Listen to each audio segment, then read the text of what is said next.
Hello lai te ho tunin jong mi hat pen pa chapa chen apa a hu do ki ne part 2 na sei ki taw hite chela e channel a denga first time anong lut masat pen ni a hi kha le let's just right hin volunteer a kain te mo be tu ne hon jong thil dang se lo ba chen a story langa lut pan taw hite ni khadi kap thang apa in jong kap thang ko ma chen boy khosung mi pi te em khosunga thing tum kai lut ding ati obin a hen da thing cha let wal je en ama hon a jok bo ben eini ingai chalonen hi ji chen kela ka chi man lo ding a hen nang na ka chi ding ham tin a seitan hi le kap thang en jong hepa kai ka chi inge na an ki cholo atin hi chen kap thang jong ina kun na chen a ki pat do en khosung lang cha zo ne hi le khosung go lang hot mo ba chen kap thang na lang cha zon pheu rin kap thang ko ma chen na pala ong lo hitam na pa to ki thu uten kai khom na hete tin hi le kap thang en jong a kho poi ke jong leng ikai do du hi tin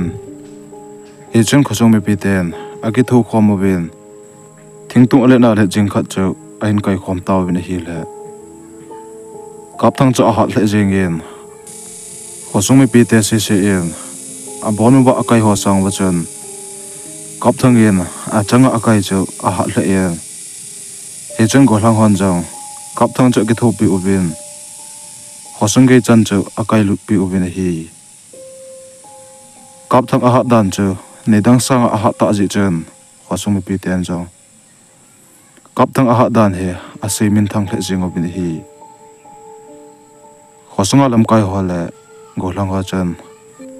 kap thang a hat dan cha sei khom bin ke jong ama bangin ki hat le ka ti e ti loi chale ama bang bang ka hin no me ati loi cha dim se na bin hi ti chen phalin kho jong on chale na hi le ni khadi ko sunga ko na chen na pi khat le chapang khat he thingpo in a che na hi le thingpo a che na hlon chen in lang ong kele mo mon tapun khosung mi pi ten jong khothim la chana ong lo pha na chen khosunga ko na chen ki pat do ben gamang sung lang cha ai nol ta ben hi le hi ti a khosung mi pi ten gamang sung la hol pe ta wa hin keng nu ale na le jing khat he a hin ma do ta ben hi le ama hon jong hi chi cho mo ba chen a pe pe na chen kap thang le pa chu aga he sa ta ben hi le kap thang le pa jong gamang sung lang cha chi hlonen kap thang le pan jong keng nu cha be hlonen hi le keng nu ave be hlona chen i ma chadang keng hi lo hlo keng nu a hi cha in het pa ba chen aman in jong tu ai holo no pinu le chapang no he holda ta hite a hin la tu a mi man be sang oven a hi thei de le khosung he veng tup za taw hiti atien he chan ama hon jong kap thang cha dong ki no ven ata sa be ki mukit lo ding ham tin adong ta ven hi le kap thang en jong hi nge ata sa pum pi a ani chai ding a hi tai hi ji chen khosung mi pi te chom khadi koi ma ba da daw hitin ching thei za mo hite izam ti a awa anu om jong le ke to ki tu en wa khom naw hite aji chau lamka ti ka a hlo a chile awa le ho hen me me en tha panding a hitan hi ji chen ke to ki tu en wa khom naw hite ti hi le khosung bi pi te jong a bon wa chen a hong no mo ven khosung longin a hong ke le ki taw vin hi khosung langa ong ke le wang ba chen no pinu le chapang no ata asa zo amu lo je buchen khosung mi pi te chu ki phin na ani ta ben hi ti chen phalani ko on chale na hi le khosunga ko na koi ma apo do lo na so thim ta ji chen mi ho cha ban banen ahong pot ki ta ben hiti a ahong pot bang wa chen boina ima bang an to ta po ben hi le khosung mi pi ten jong hi chini apa na chen wa ahin pan ki taw bin hi di chen ni ho ong che chen hi le ni za zo hama hin mi cha tha hin aban ban na chen asu na le apa na khelo bin khosung chen ki hol modern si ta na hi le khosung mi pi te zong kap thang le apa ko ma chen ki tho pe na hi na thum ji taw bin hi chen kap thang le apan zong khosung che iti abyang tu phlon wa nga chen khosung mi pi te amani a he lo ka a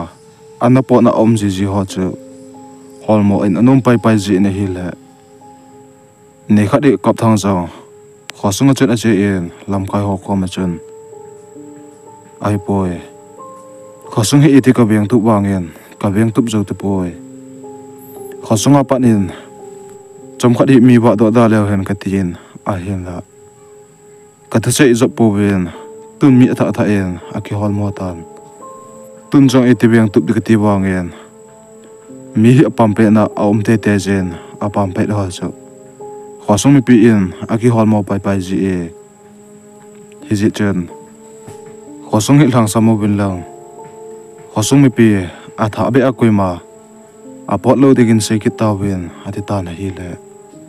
khosung alam kai hon jang kap thang se cha no mo wen a pe pen chen khosung chen lang asamo wen sun le zan jingka hen koima a pot lo ding a chen lang asam ta wen hi a hen da lang asap wang ba hen khosung a ko na chen mi hi a po nang wen hi le khosung mi pi ten jang lam kai ho cha lung dong ben khosung mi pi ke biang tup zo lo phat ben mi cha ban bana a thi chai gam du het phat wa chen golang ho se chen te se chapang no pi opa a chat mo dom se pa ma pot lo na de gen duty a hin bol ta ben hi le duty bol ba ko na chen mi amang ta pon a hin la insan khadi kap thang zong khosung pa ma thing chunga ta wa mai tha la ki pu na thing chunga ki ngai hla pe na hin ana imu hlo pe en aman jang amang ta bang ata bang a hin gamang sung khanin an umen he che pe ta achan agal langa ko na chan nunga nu a som ble ama omna lang sanga ong nai tul chamu achan kap thang in jong khidang asa ta hi le akom ong thun din so nga in a se som le ong thun thun chen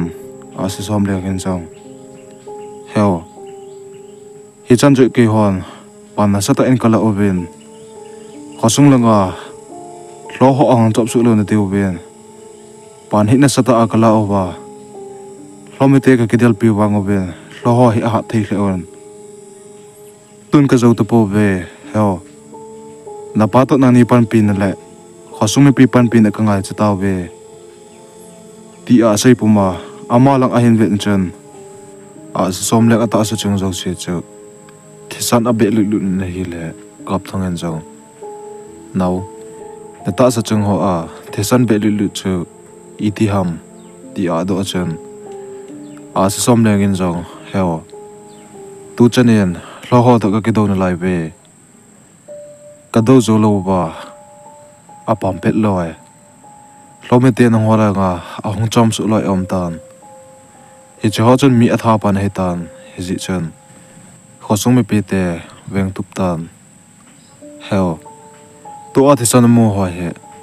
lo me te to ka ki do na ba kanam sa pai ho thi na ba thisan a hi e heo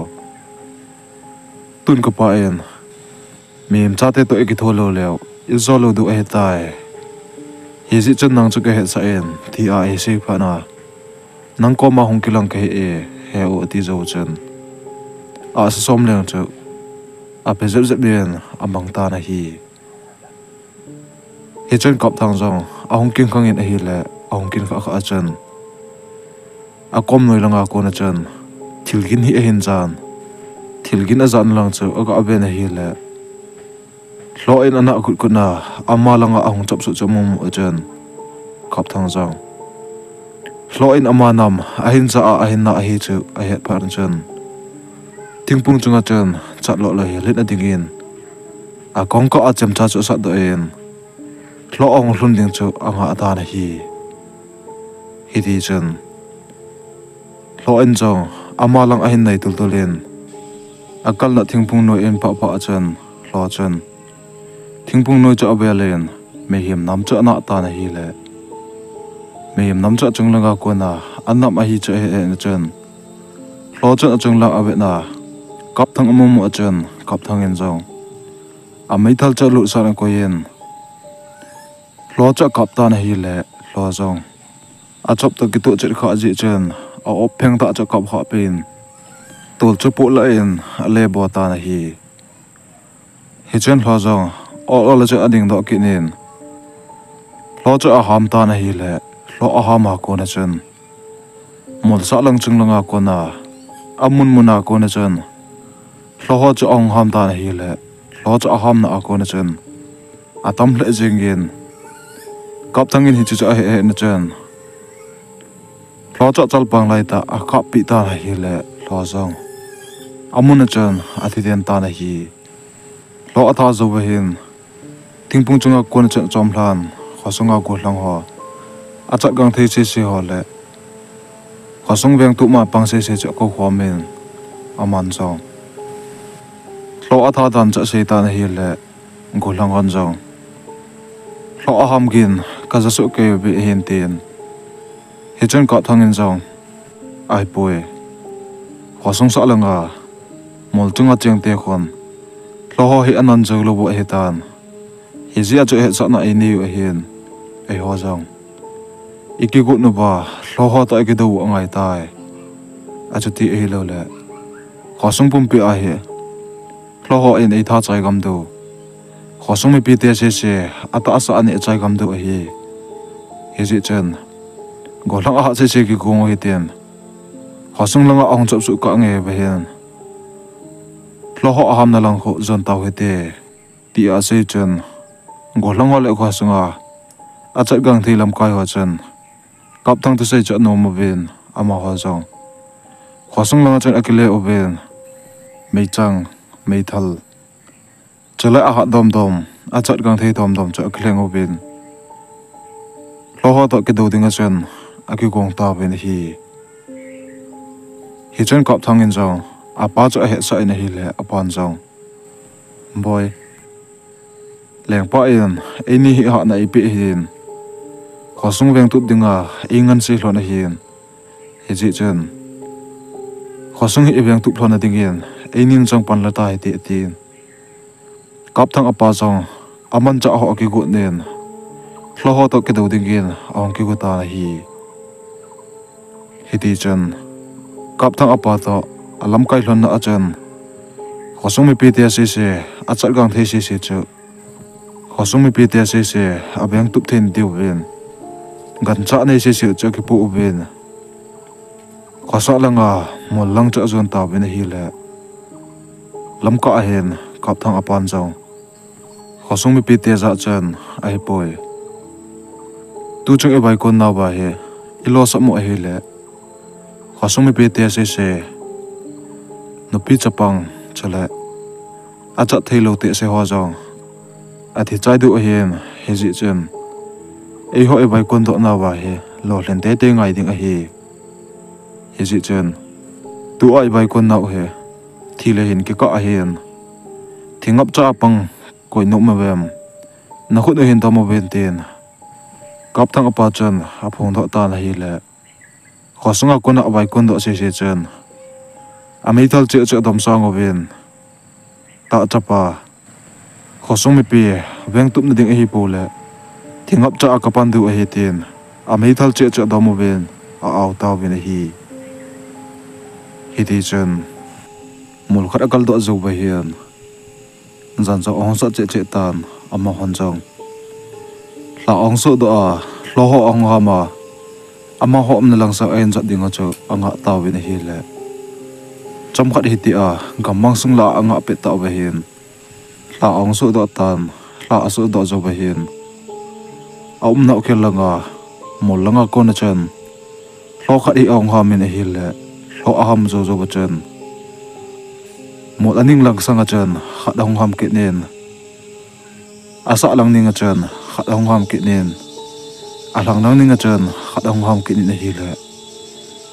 ama ho nau chu alai lung ta hi chu ne to taw ven hi chun kap thang le apan jong ho sunga chat gang thei se ke pui ho ko ma chân ai poe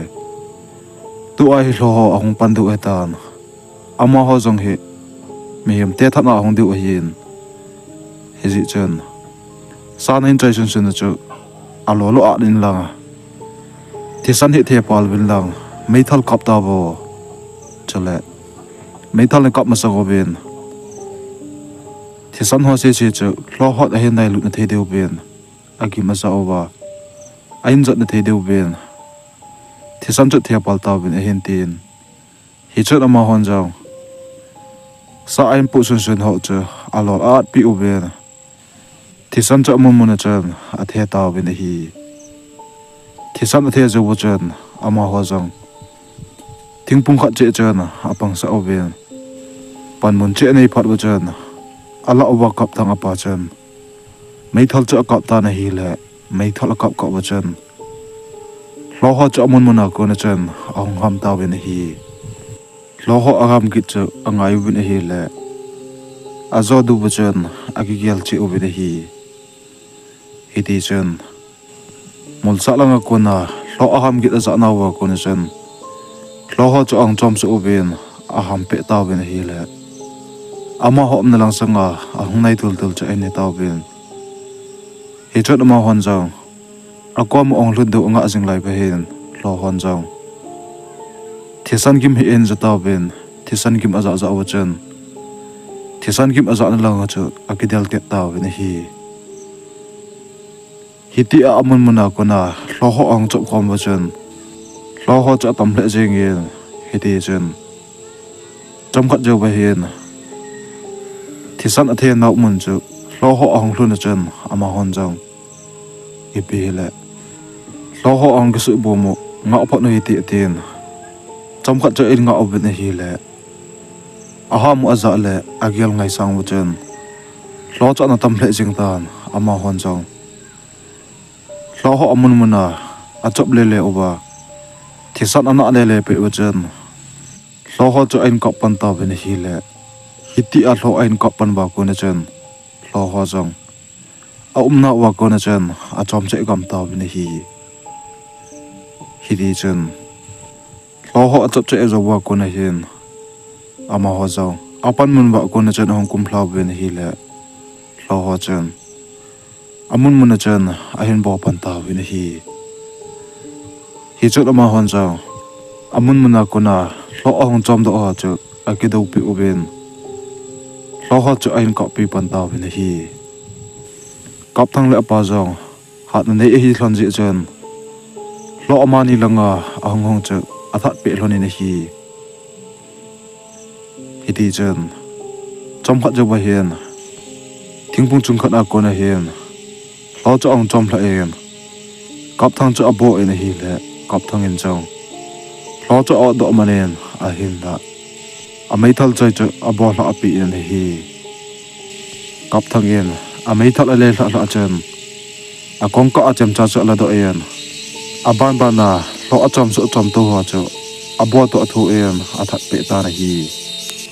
ti chen lo ho jang a ha thei wal ji we hen mem tian za alel le jing ovin chom khat hi ti a ki do zo ba hian lo ho cha tha chai di kam ta ven ama ho jong minga ta bang he lo ho en a tha pi ovin hi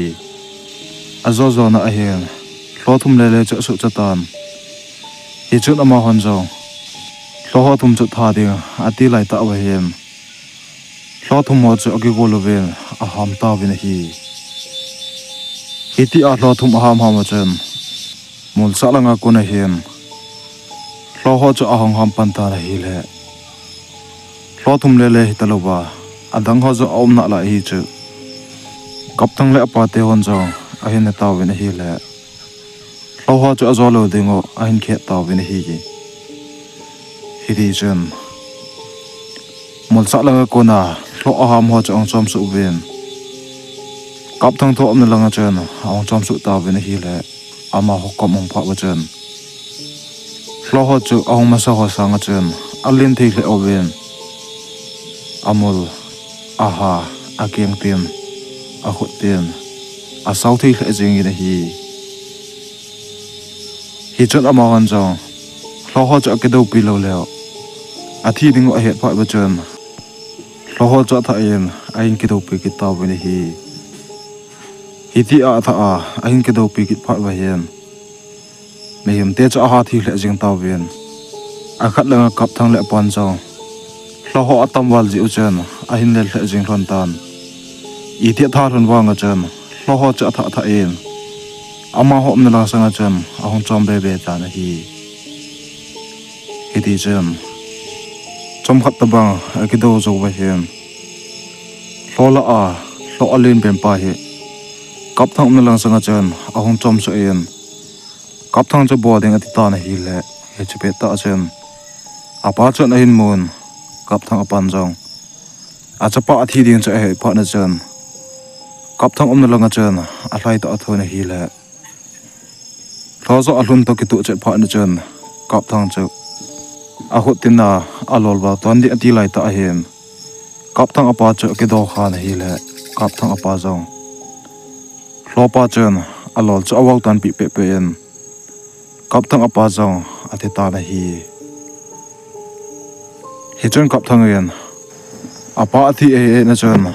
apa thana lo om na lang chu a hlai en lo chu ke bo tu pi en lo chu lo len manen a kha ke pi en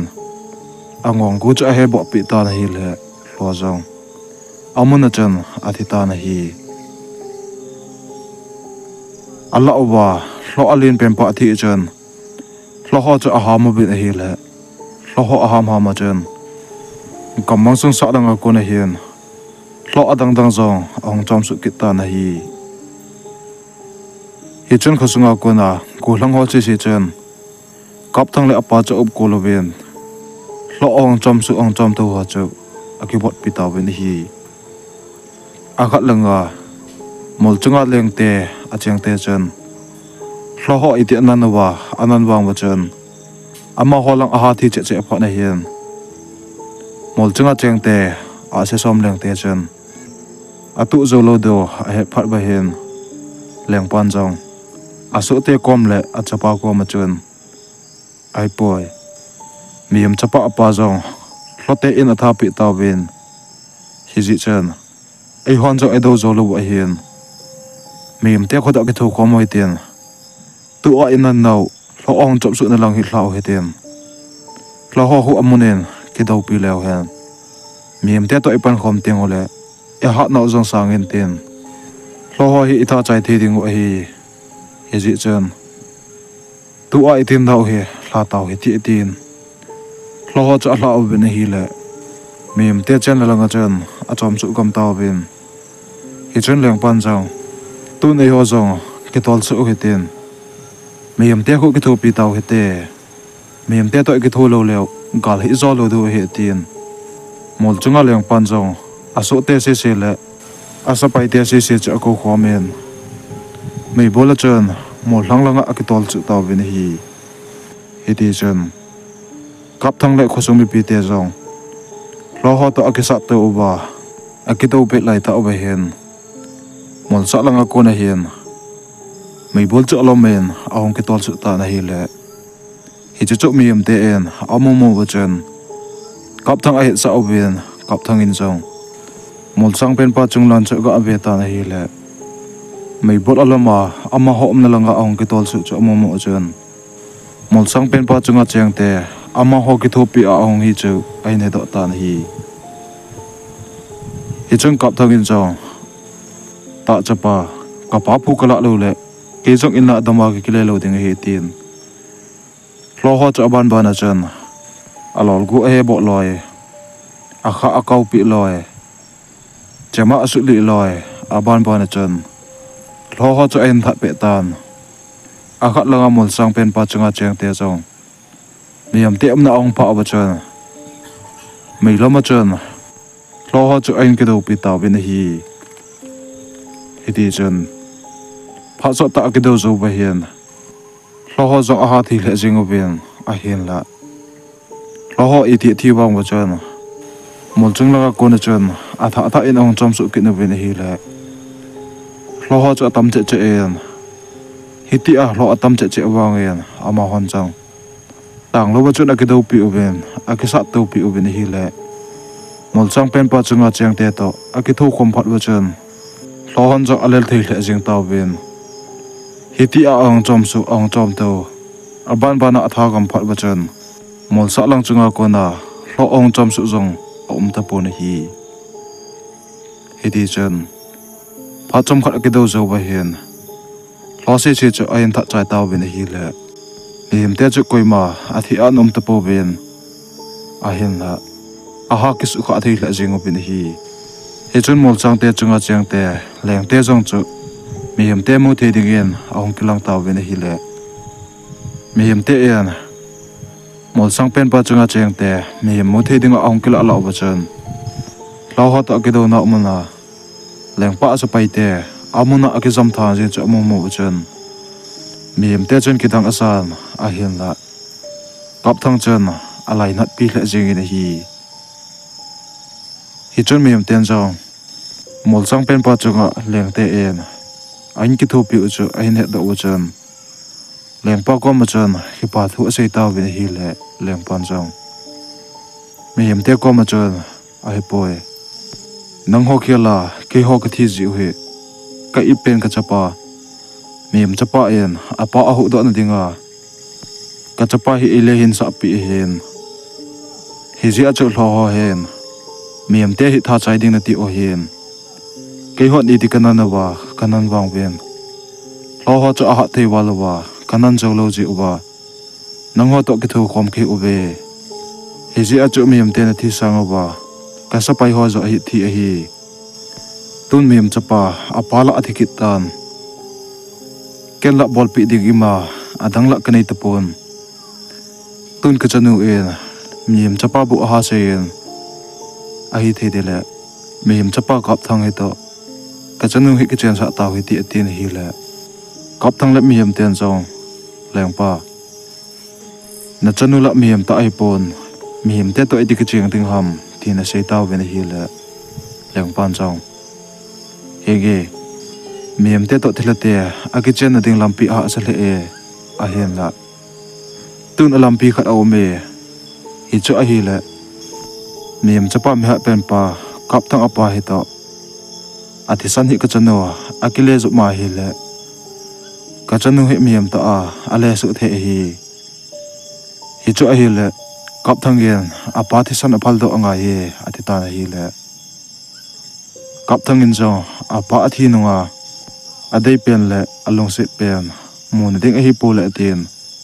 apa thi san chu phalna apita na hi di chen kap thang in apa ta sa le athi san aphal do chen leng pan jong apa thi san chu amang chan achanu chu adon sa ta na hi le achanu jong mem te mu the ding in akilang yen mem bangin ala the ta na hi chon leng pan jong kap thang le achanu khut chu akitu to sa en nadam lai sung se hlon le leise ak chai nong ge yen nang ni hi go men jing hlon ta na tin leng pa ina chanu le mem chapa kap thang agop zo ba chen kap thang ko ma chen nadam lai sung se hlona na chen khom pi hlon ding le